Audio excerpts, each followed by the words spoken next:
미국 정부의 부채 한도 협상이 난항을 겪으며 5월경 디폴트 채무 불이행 가능성이 제기되고 있습니다.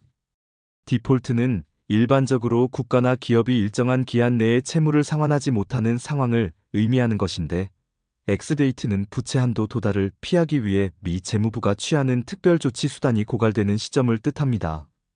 현재 연방정부 부채는 36조 1천억 달러로 이미 지난 1월 21일 부채 한도에 도달한 상태라, 재무부는 기존 현금 자산 특별 조치 등을 활용해 필요한 자금을 조달하고 있습니다.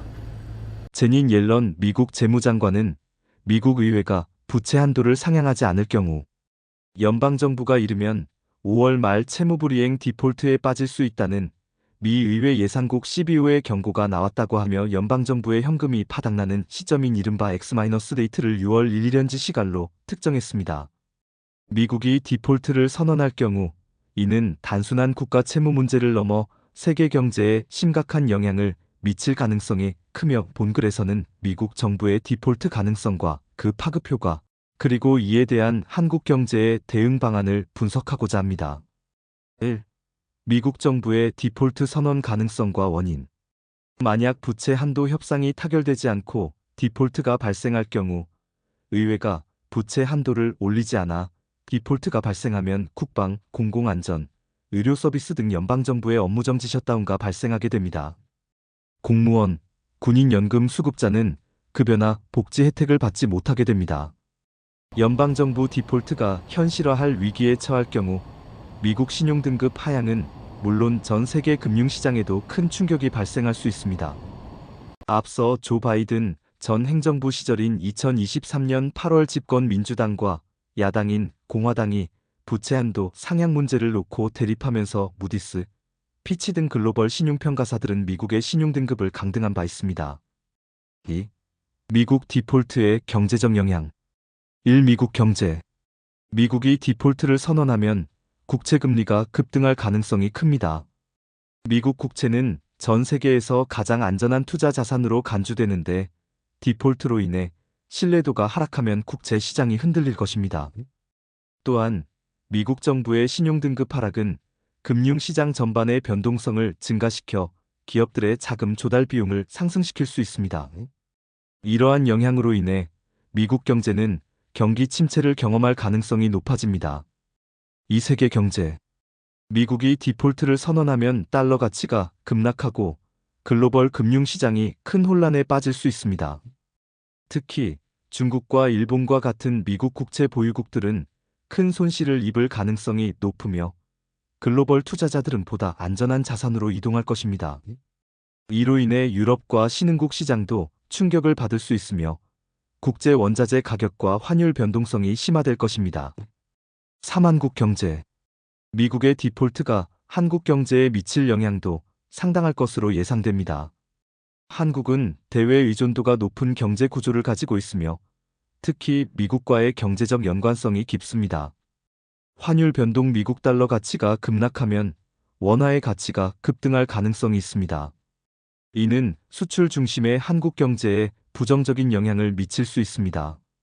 주식시장 변동, 글로벌 금융시장의 불안정성이 커지면 외국인 투자자들이 한국 시장에서 자금을 회수할 가능성이 큽니다. 이로 인해 한국 증시가 급락할 위험이 있습니다.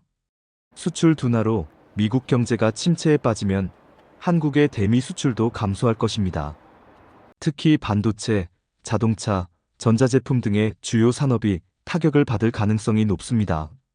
원자재 가격 상승, 글로벌 금융시장이 혼란에 빠지면 원유 및 원자재 가격 변동성이 증가할 것입니다. 이는 한국의 제조업 비용 상승으로 이어질 수 있습니다. 3. 미국 관세 정책과 정치적 불확실성의 영향. 1. 미국 관세 정책의 영향. 최근 미국은 반도체 및 첨단 기술 산업을 보호하기 위해 한국, 중국 등 주요 국가에 대한 관세 정책을 강화하고 있습니다.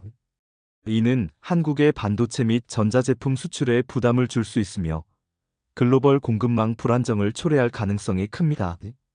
이 정치적 불확실성의 영향. 최근 한국에서는 윤석열 대통령 탄핵 가능성이 거론되면서 국내 정치적 불확실성이 커지고 있습니다. 여기에 미국 디폴트, 글로벌 경제 불안정성 등이 겹치면서 국내 금융시장과 환율 시장이 큰 변동성을 보일 가능성이 높습니다. 맺은 말. 윗글처럼 복잡한 거 말고요. 내가 느끼는 대한민국을 정리해 보겠습니다. 2024년 12월 3일 이후 나라는 어수선해지고 대한민국은 대한과 민국으로 나뉘어 서로 본인들 잘났다고 싸우고들 계십니다. 지금 고래 싸움에 새우등이 터지다 못해 등이 남아나질 않고 있습니다. 하루 벌어 살아가고 있는 하루 인생 서민들은 뉴스만 보면 화병이 생겨 모두들 가슴만 치고 있습니다. 전 건설업에 종사하고 있지만 요즘 건설 경기 말이 아닙니다. 현재 두 딸을 키우며 하루하루 너무 힘들게 버티며 살고 있습니다. 2024년 부도를 맞은 건설사가 27곳에 이르러 5년 만에 최다치를 기록했습니다. 제가 아는 주변 지역 빌라 사업자, 전원주택 사업자, 그리고 토목건축 사업자분들은 울다가 이제는 너무 아파서 소리도 못 내고 울고 계십니다.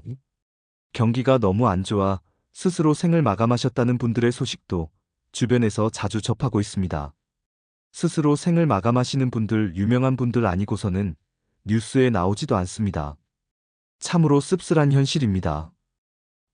아복기포 불찰록이 제 배 부르면 남의 배 고픈 줄 모른다라는 속담이 있습니다. 현재의 상황이 딱 이런 것 같습니다. 국회의원분들 중에 월급이 안 나와 걱정해 보신 적 있으신 분들 계신가요? 요즘 회사부도, 회사 경영난, 자영업자 폐업 등으로 국민들은 너무 힘든 나날들을 살고 있습니다. 여야 국회의원님들 그만 싸우시고 서민들 경제 챙겨주시기 바랍니다. 우리나라 국민들은 모두가 고학력자들이라 두 여야님들이 왜 싸우고 계시는지 다 알고 있습니다.